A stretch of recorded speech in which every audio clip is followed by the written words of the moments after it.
স্বায়ত্তশাসিত প্রতিষ্ঠানের স্টুডেন্ট সরকার এখানে নাক গলাইতেই পারে না। They have no right. Hello guys, welcome to my channel. তো আশা করি ভালো আছো, যদিও দেশের পরিস্থিতি বেশি একটা স্বাভাবিক নয়। তো দেশের পরিস্থিতির জন্য মন মানসিকতা আমাদের কারোই ভালো নেই, তারপরেও আশা করি ভালো আছো। যাই হোক, তো আজকে তোমাদের মাঝে নতুন একটি ভিডিও নিয়ে এসেছি। তো কোটা আন্দোলনের সময় মানে বিভিন্ন ছাত্রছাত্রীরা অনেক সময় অনেক কথা বলেছেন, অনেক ডায়লগ দিয়েছেন। তার মধ্যে 10টা সেরা মানে সাহসী ডায়লগ যেগুলো সোশ্যাল মিডিয়াতে ভাইরাল হয়েছে, সেগুলো আজকে আমরা দেখবো, তোমাদের নিয়ে আমরা দেখবো, প্লাস রিয়াকশনও দিব। তো যাই হোক, তো সেই ভিডিওটা নেওয়া হয়েছে ড্রামা ইনসাইট চ্যানেল থেকে। তো তাদেরকে ফুল ক্রেডিট দেওয়া হলো, অ্যান্ড তাদের ভিডিও লিঙ্কটি অবশ্যই আমাদের চ্যানেলের মানে ভিডিওর ডেসক্রিপশন বক্সে দেওয়া থাকবে, তোমরা চাইলে চেক আউট করে নিও এবং তাদের চ্যানেলটিকেও সাবস্ক্রাইব করে নিও।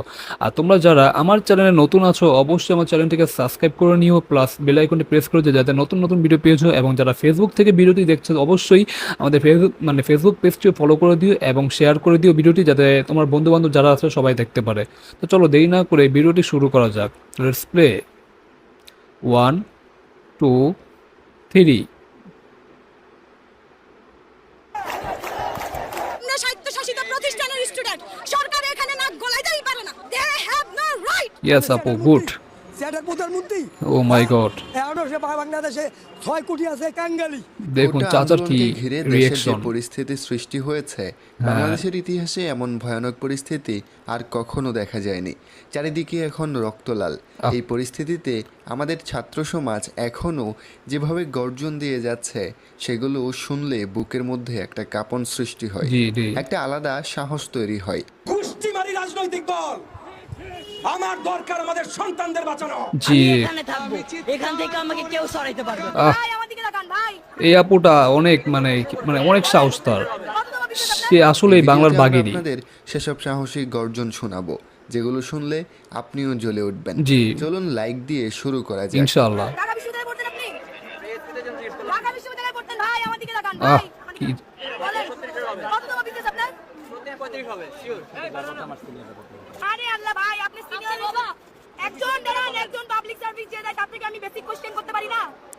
এই গাইস একটা কথা বলি, এই আপুটা আসলে অনেক সাহস, কারণ তার অনেকগুলা কথা, অনেকগুলো ডায়লগ মানে এফবিতে বলো, ইউটিউবে বলো, সব জায়গায় ভাইরাল হয়েছে, আমরা দেখেছি। তো সে আপুটার আসলে অনেক সাহস, সে আসলে বাংলার বাঘিনী, কারণ সে ছাত্রদের এবং ছাত্রীদের জন্য মানে ভবিষ্যতের জন্য মানে আমরা কি বলো চাকরিতে যাতে কোনো কোটা সিস্টেমে কোনো প্রবলেম না হয়, সে অনেক লড়াই করেছে, এটা আসলে মানতে হবে। আর তার অনেক সাহস, সে আসলে বাংলার বাঘিনী। তো চলো দেরি না করে আবার শুরু করা যাক। কি না? অবশ্যই পারি। এই বোনটির কথাগুলো শুনেই হয়তো আপনারা বুঝতে পারছেন চলো একটু ই তার করি। বুকে অবশ্যই একজন পাবলিক সার্ভিস যে দেয় তার থেকে আরে আল্লাহ ভাই, আপনি সিনিয়র বাবা। একজন দাঁড়ান, একজন পাবলিক সার্ভিস যে দেয় তার থেকে আমি বেসিক কোশ্চেন করতে পারি না? রাইট। পারি কি না? পারে। অবশ্যই পারি। জি জি এই অবশ্যই। বোনটির কথাগুলো শুনেই হয়তো আপনারা বুঝতে পারছেন তার বুকে সাহস কতটা। আসলে তার গাইস, কথাগুলোর মধ্যে একটা জেদ লুকিয়ে আছে। জি আসলে পুলিশের মুখের উপর তার কথাগুলো ভাল লাগছে। এই পুলিশদের ব্রেইন আছে ডিউতে পড়ার। ফাইজলামি করে তারা আমাদের সাথে। অবশ্যই বলতে পারি। সে একটা মেয়েকে মারতে পারে না। কিভাবে জি সে আপু। রংপুরের ছেলেটাকে মারলো? সে এরকম করছে, তাকে গুলি মেরে দিল। তার তো বিশ্বাস আছে যে পুলিশ তাকে মারবে না, তাকে মেরে দিল কিভাবে? হাউ ডেয়ার দেয়ার। এরকম জায়গায় আমি বাঁচতে চাই না। মেরে আসলেই। ফেলুক আমাকে। পৃথিবীর কোনো দেশে বাঙালি এখনো চাকরিও পাইতেছে না, কারণ বাংলাদেশের ভৌগোলিক আর পুরো দুনিয়ায় বাংলাদেশ এখন জানে বাংলাদেশ কেমন। একটা রেড অ্যালার্ট কান্ট্রি হচ্ছে বাংলাদেশ। আসলে কথাগুলো একদম মনে ধরছে। আসলেই তো মেট্রিক দেখুন, এই আপুরা যা বলেছে একদম বাস্তবসম্মত কথা বলেছে। আসলে পুলিশ কিভাবে পারে যে গুলি করে মারতে, এটা আসলে কোনোভাবে সম্ভব ছিল না। আর আপুটার কথা মানে কি বলে বাস্তব, যদি আপনি মানে ভেবেও দেখেন, তার কথাগুলো আসলে রাইট, আর তার কথাগুলো আসলে যৌক্তিক আছে। তো চলো আবার শুরু করা যাক। পাশ পুলিশ কিভাবে মেডিকেল আর ভার্সিটির স্টুডেন্টদের উপর গুলি চালায়। আমি এখানে থাকবো, এখান থেকে আমাকে কেউ সরাইতে পারবে না। আব্বু কল দিছিল, আব্বু কল দেওয়ার পর বলতেছে যে তোর আর ফোন দেওয়া হবে না। আমাকে কল দেওয়া হয়েছিল, আম্মু বলতেছে তোর তুই তাড়াতাড়ি বাসায় না, তোর বাসায় ঢুকতে দেবে। আমি বলছি যাচ্ছা, আমি বাসায় ঢুকবো না, আমি বাইরেই থাকবো। রাত্রে আজকে বাইরেই থাকবো, 2-3 দিন তুমি চেষ্টা করো না। যতদিন না বিজয় হইতেছে, আমার আজকে ভাইরা কোটার জন্য সুইসাইড করতেছে, আমার ভাইরা চাকরি পাইতেছে না, সুইসাইড করতেছে। কেন করতেছে? আজকে ভাইরা করতেছে, ভবিষ্যতে কি আমরা সুইসাইড করবো না? আসলে সুডো ভাইডার সাহস খুবই। দেখে আমি অবাক। তুই বড় হ ভাই। আসলেই। তোর মতো সাহসী এদেশে যেন ঘরে ঘরে জন্ম সেটাই, নেয়। সেটাই। স্যালুট জানাই তোকে। আসলে গোষ্ঠীমারি রাজনৈতিক দল, আমার দরকার আমাদের সন্তানদের বাঁচানো। আমি বিএনপি বুঝি না, আমি এনডিএম বুঝি না, আমি গণ অধিকার পরিষদ বুঝি না, এবি পার্টি বুঝি না, মুসলিম লীগ বুঝি না, জামাত বুঝি না, কোন দল বুঝি না। আমি বুঝি আমাদের সন্তানরা রাস্তায় দাঁড়িয়েছে, আমি বুঝি আমাদের সন্তানদের রক্ত ঝরছে, আমি বুঝি আমাদের সন্তানদের লাশ মাটিতে পড়ছে। স্যারের কথাগুলোতে আসলেই। একটা প্রতিবাদী গ্রান পেলাম। ধন্যবাদ এভাবে ছাত্রদের পাশে দাঁড়ানোর জন্য। আসলে এই আন্দোলনকে এইভাবে প্রতিহত করাটা কি আপনার কাছে যৌক্তিক মনে হয় কিনা? এটা তো আপনি কালকে যে সাইদ যে ছেলেটা ছিল, যে ছবিটা, রংপুরের ছেলেটা, ও নিরস্ত্র একটা ছেলে। আপনি স্টুডেন্টদের উপরে গুলি চালাতে পারেন? আপনি ছাত্রদের উপরে, নিরস্ত্র ছাত্রদের উপরে কোনো অবস্থাতে আপনি গুলি চালাতে পারেন? এটা জবাব প্রশাসনকে দিতে হবে। আসলে ঠিক। আমরা একটা প্রাণের কথা বলবো, একটা দাবি তুলবো, আপনার সেটা পছন্দ না হতে পারে, আপনি বাহাস করেন আমার সাথে, আপনি সেটাই। কথা বলতে দিবেন না। আমি কথা বলবো, আপনি গুলি করে মারবেন। ওটা মায়ের বাচ্চা, ও একটা বোনের ভাই, আপনি মেরে ফেলছেন, এটা একটা কথা হলো? এই ঠিক আপুর ঠিক আপু, কথাগুলো আসলে একদম মানে আপুর right। কথাগুলি পুরোপুরি গান যৌক্তিক। পছন্দ নাই হতে পারে, সেটাই। তাই বলে ছাত্রদের উপর গুলি চালানোর অধিকার দিল কে তোদের? ভাই ওই যে কালকে আপনারা বাড়ি যাচ্ছে, ভাই ভাই শুট করেন এটা ক্লিপ নেই, এটা কেমন মিডিয়া, এটা কেমন মিডিয়া? ওরা কারা? ওরা কি আমাদের বন্ধু? ওরা কি আমাদের বন্ধু? সরকারের গোলাম, সরকারি গোলাম। ওরা পাঁচাটলে মানে না চাটলে ইয়াকি পাঁচাটলে সঙ্গী না তাহলে জঙ্গি। দেশ টাকার বাপের কেনা না, লাখো শহীদের রক্তের আসলে এই মেয়েটা সরকারের গতি নামিয়ে দিয়েছে। এরকম সাহসী নারীকে দেখলে স্যালুট করতে মন চাই। আসলে আমার কিছু নাই, আমি এখন নিজে সুইসাইড করে ফেললো, কোনো কিছু নাই। আমি বিচার দিয়ে যাচ্ছি, জগতের কাছে বিচার দিয়ে যাবো। আমি আমার ছেলেটাকে নিয়ে আমি নিজেও শেষ হয়ে যাবো। আমার মেয়ের কি অপরাধ ছিল? আমার মেয়ে ভালো স্টুডেন্ট, এটাই কি অপরাধ? আমার মেয়ে মেধাবী, এটাই কি তার অপরাধ ছিল?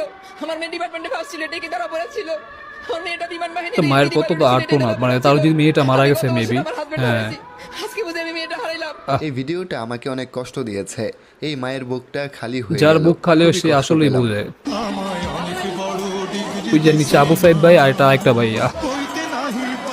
এই ভিডিওটা সবচেয়ে বেশি ভাইরাল হয়েছে এফবিতে প্লাস ইউটিউবে। হ্যাঁ দেখুন কিভাবে গুলি করতেছে, আল্লাহ। আর এই ভিডিওটা দেখলে বোঝা যায় ছাত্র সমাজ যদি একবার রেগে যায় তাহলে কতটা ভয়ঙ্কর পরিস্থিতির সৃষ্টি হতে ঠিক পারে। ঠিক স্টুডেন্টরা কেন বলবে? এটা কেমন কথা?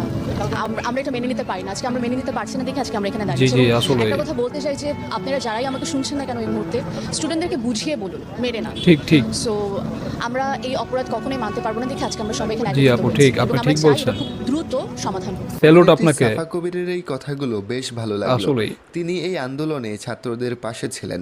কথায় কথায় বাংলা চাই, বাংলা কি করে বাংলাদেশ? কথায় কথায় বাংলা চাই, বাংলা কি করে বাংলাদেশ? চেয়েছিলাম অধিকার, হয়ে গেলাম রাজাকার। চেয়েছিলাম অধিকার, হয়ে গেলাম রাজাকার।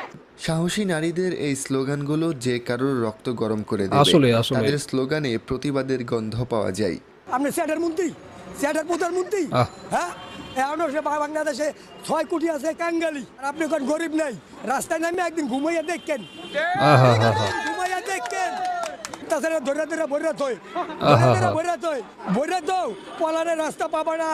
ওই কাকা কইছো না, পাবা না পলানের রাস্তা। জি আর যাই আসলেই হোক, চাচার এই কথাগুলো আমার সবচেয়ে বেশি ভালো লেগেছে। আসলেই। তার কথা কারণ গাইস চাচাটা যেভাবে বলছে তার কথাগুলি মানে প্রতিটা করার যৌক্তিক আছে। আপনি একটু ভেবে দেখুন, রিয়েলাইজ করুন, তাহলে আপনি বুঝতে পারবেন যে সে কতটা কষ্ট নিয়ে প্লাস কতটা মানে যুক্তি মানে বাস্তবসম্মত মানে কথাটা বলেছেন। আপনি যদি একটু ভেবে দেখুন তাহলে মিল পাবেন আসলেই। আর মানে কাকার কথাটা আসলেই যৌক্তিক, গুলো 100% সত্য। আসলেই। না মেনে উপায় আছে? আসলেই। একজন মুক্তিযোদ্ধা হিসেবে এটা কি আমার মানার সম্মান ছবি? দেখিয়েছে। আমার মুক্তিযুদ্ধের সার্টিফিকেট ওকে দিব, ওই জায়গায় কালকে নিয়ে যায়। আচ্ছা আহা। কিসের সার্টিফিকেট? মুক্তিযুদ্ধের। কিসের মুক্তিযুদ্ধ? আমি মুক্তিযুদ্ধ হয়েছিল। তুমি আমার মহান মুক্তিযুদ্ধ সম্পর্কে উল্টা পাল্টা বলবো না। চুপ করো।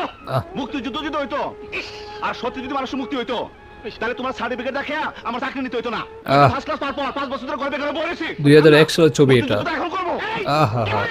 প্রয়াত চিত্রনায়ক মান্নার 2001 সালের এই ছবির কথাগুলো আসলেই। 2024 সালে এসে 100% মিলে গেল। আমরা কেন হল ছাড়বো? আমরা স্বায়ত্তশাসিত প্রতিষ্ঠানের স্টুডেন্ট। জি, জি। সরকার এখানে নাক গলাইতেই পারে না। ঠিক। They have no right. Yes. বাঘে মাঠে নামাইয়েন না। শান্ত হিংস্র বাঘিনী বাঘকে মাঠে নামাইয়েন না। এগুলো তো যুবক। আমরা তো অযৌক্তিক কোনো দাবি নিয়ে এখানে আসিনি। আমরা বলিনি জি। কোটা বাতিল করেন, আমরা বলছি সংস্কার করেন। আমরা মেরে বের হবো, লাশ হয়ে বের হবো ওখান থেকে। আমরা লাশ হয়ে বের হবো ওখান থেকে। এই আপুটার কথাগুলোর আসলেই। মধ্যে একটা শক্তি আছে।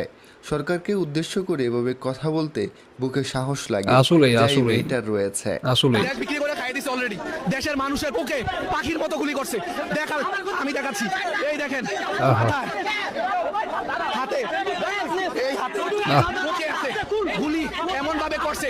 আর আমার হাতে অলরেডি ওনাদের ছোড়া, ওনাদের গুলাকি। এই ভাইটার কথাগুলো শুনে অনেক খারাপ লাগলো। আসলেই। তার মাথাতেও গুলি লেগেছে। কতটা খুবই নিচে নামতে পারে দুঃখজনক। বাংলার পুলিশ একবার ভেবে দেখুন।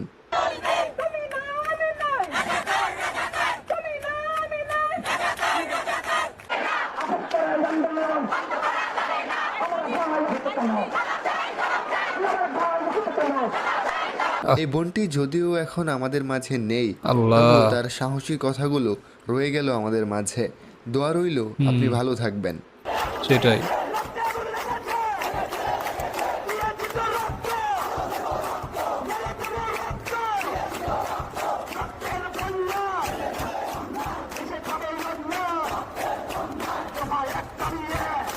এই ভিডিওটা এখন বেশ ভাইরাল। আপুটার হাতে এই কুড়াল এখন ঝড় তুলছে সামাজিক মাধ্যমে। মনে রেখো যুদ্ধ করে রক্ত দিয়ে দেশ পেয়েছি, দেশে দেশে দেশ বাঁচাতে রক্ত দিতে রাজি আছি। হাজার হাজার পুলিশের আসলেই। সামনে দাঁড়িয়ে এই ভাইটার গর্জনগুলো কতই না সাহসের। জি, জি, প্রতিটা আসলেই, মায়ের আসলেই। বুকে যেন এমন ছেলে জন্ম নেয়। আসলেই। আজকের এই ভিডিওর কোন ডায়লগটা বা কোন গর্জনটা আপনার মনে ধরেছে অবশ্যই কমেন্টস করে জানাবেন। আসলেই। দেখা হচ্ছে পরের ভিডিওতে। ধন্যবাদ সবাইকে। আসলেই। তো গাইস, ভিডিওটি কেমন লেগেছে অবশ্যই তোমরা কমেন্ট করো, কারণ আমরা এখানে যতগুলো ডায়লগ দেখেছো সবগুলোই কি বলে সাহসিকতার পরিচয় দিয়ে তারা ডায়লগগুলি দিয়েছেন। তো তারা বিভিন্ন সময় বিভিন্নভাবে আন্দোলন করেছেন, তারা ছাত্রদের পক্ষে ছিলেন, তারা নিজেরা ছাত্রছাত্রী ছিলেন। তো আমরা সেটা দেখলাম। তো তোমাদের কাছে ভিডিওটি কেমন লেগেছে অবশ্যই তোমরা কমেন্ট করো, প্লাস ভালো লাগলে অবশ্যই লাইক করে দিও, আর যদি ভালো না লাগে অবশ্যই ডিসলাইক করে দিও। আর আমার তরফ থেকে যদি কোনো ভুল হয় অবশ্যই তোমরা ক্ষমার দৃষ্টিতে দেখো, কারণ মানুষ মাত্রই ভুল।